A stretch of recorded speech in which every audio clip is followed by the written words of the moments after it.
As we approach Election Day on November 4, 2025, it is important to understand the proposition on those ballots and what they mean for our communities.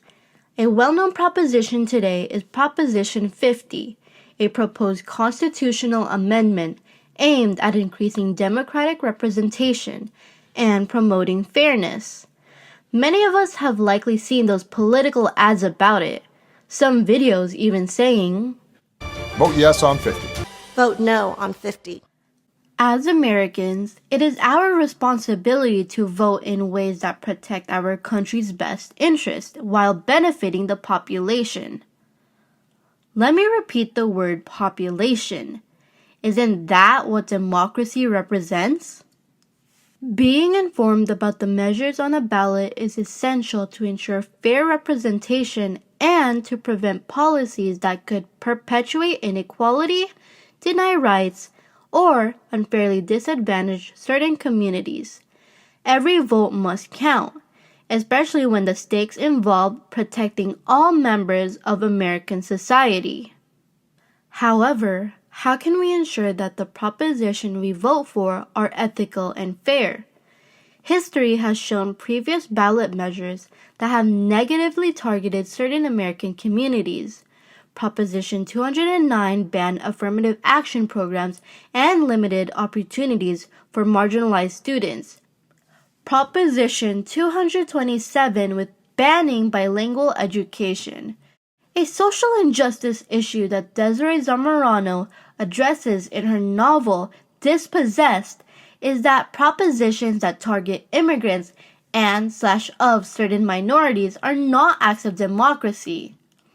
They are tools of systemic injustice by disguising discrimination as policy and forcing those marginalized groups to actively fight for rights that they should have already been guaranteed.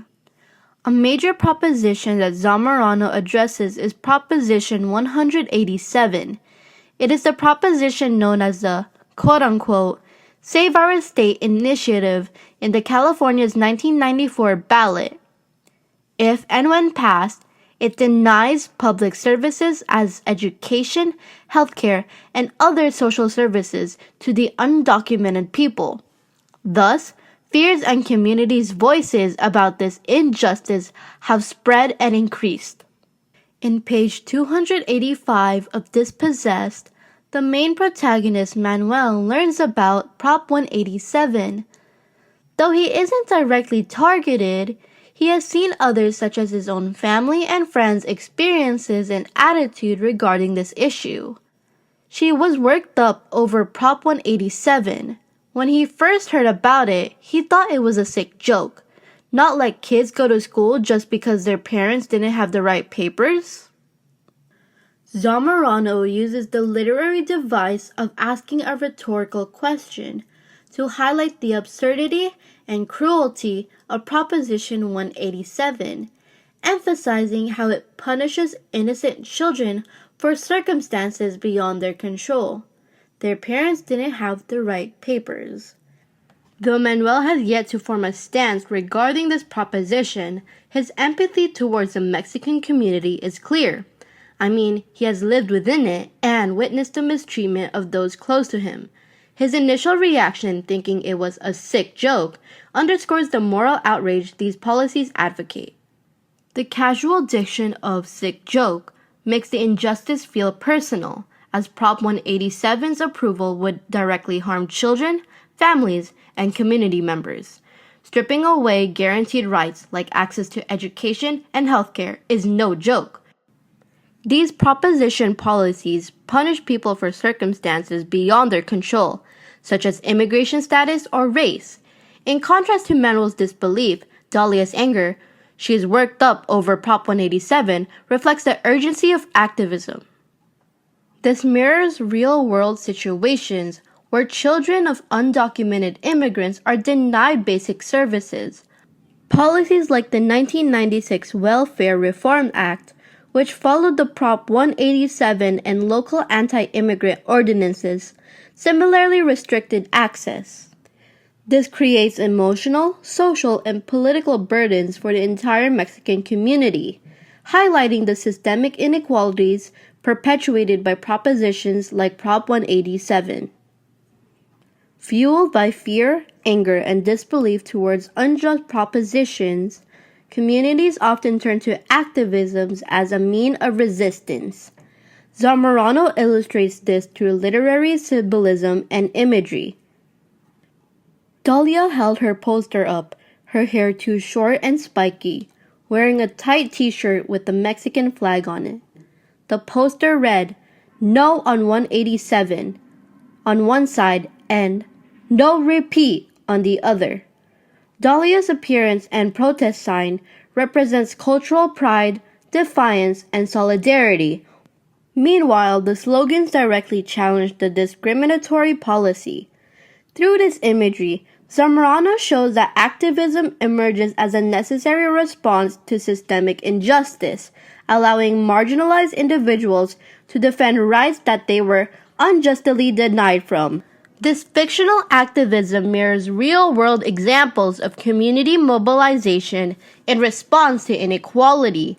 Movements like the No Kings protest, rallies for or against Proposition 50, and demonstrations against ICE in California show how communities unite for what they stand for. During the Prop 50 debates, thousands protested, holding signs and chanting slogans to highlight unfair representation and the disproportionate impact on marginalized groups. Likewise, ICE-targeted actions created fear and uncertainty within immigrant communities. These acts of resistance are protected under the First Amendment, which guarantees freedom of speech and the right to peacefully assemble. Just as Dahlia channels her outrage in Dispossessed, real communities leverage their social and resistant capital to contest propositions like Prop 187, demonstrating collective resilience and ongoing struggles for equity and civil rights. Marginalized groups are affected not only while a proposition is being worked on, but also after it passes, as its consequences are enforced to restrict rights and access to essential services. These lasting impacts reinforce systemic inequalities, forcing communities to continue struggling against social, economic, and political barriers. The emotional toll of Prop 187 is emphasized through the character's tone and attitude.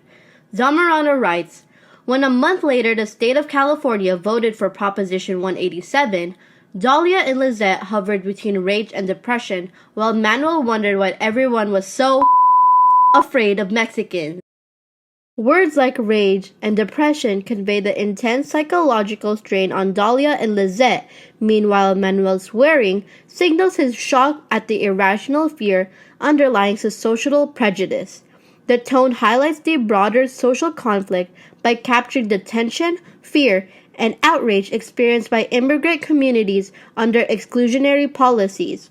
Prop 187 does more than restrict rights on paper.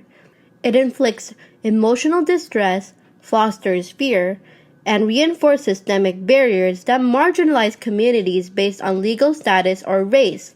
The social impact is both personal and systemic. Campaigns against discriminatory policies reflect the ways people mobilize to defend their rights. Yet even these efforts cannot immediately erase the harm done. People lose hope, grieve, or respond with anger when faced with the consequences of unethical propositions, realizing that the system has failed to protect them. Some cope with protest or activism, while others internalize their frustration and disappointment. From Manuel's empathy, Dahlia's activism, and the collective response of their community, we see a reflection of the real world's reactions, yet it remains difficult to fully predict the effects of propositions. Even with protest and advocacy, an unethical proposition can leave lasting emotional, social, and political consequences through affected communities. Zamorano spreads awareness into the importance of looking into propositions. These democratic measures may be masked under systemic injustice meant to benefit myself, you, and others. So, will you vote for Proposition 50?